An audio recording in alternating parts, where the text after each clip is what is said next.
বিচারপতি মানিক সে আহত হয়েছে। এখন কথা হচ্ছে যে এত জায়গা রেখে তার ওই জায়গাটায় কেন হামলা করতে হবে? হ্যাঁ? এই হামলাটা কে করলো? হ্যাঁ? আর কোনো জায়গা পেল না? ভাই তোরা মারলে মারিস মারিস সেটা সেটা একটা ইসের বিষয়। মারতেই পারিস, এটা স্বাভাবিক। কিন্তু তোরা ওই জায়গাটায় কীভাবে হামলা করলি?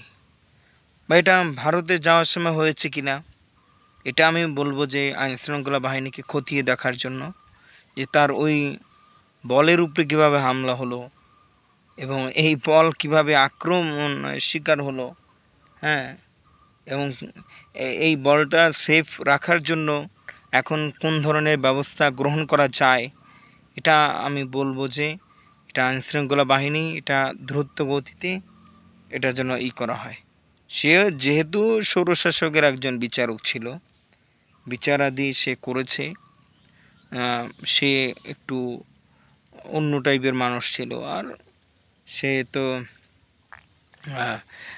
দেশের জন্যই কাজ করেছে, তাই না? তার বিচারে অনেক মানুষের ক্ষোভ দেখিয়েছে, অনেক মানুষের কষ্ট পেয়েছে।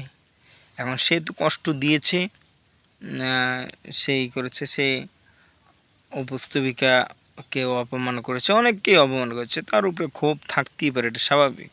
ঠিক আছে, তাই বলে তার অন্ডকোষের উপরে হামলা চালাতে হবে, এটা আসলে ঠিক না। আর কোথা থেকে এই হামলা হলো এটাকে অবশ্যই বের করতে হবে। আমার না অন্ডকোষ সেগুলোর উপরে হামলা টামলার এগুলা শুনলেই আমার ভয় করে। ঠিক আছে, যেখানে একজন বিচারপতির অন্ডকোষ নেই, নিরাপত্তা নাই,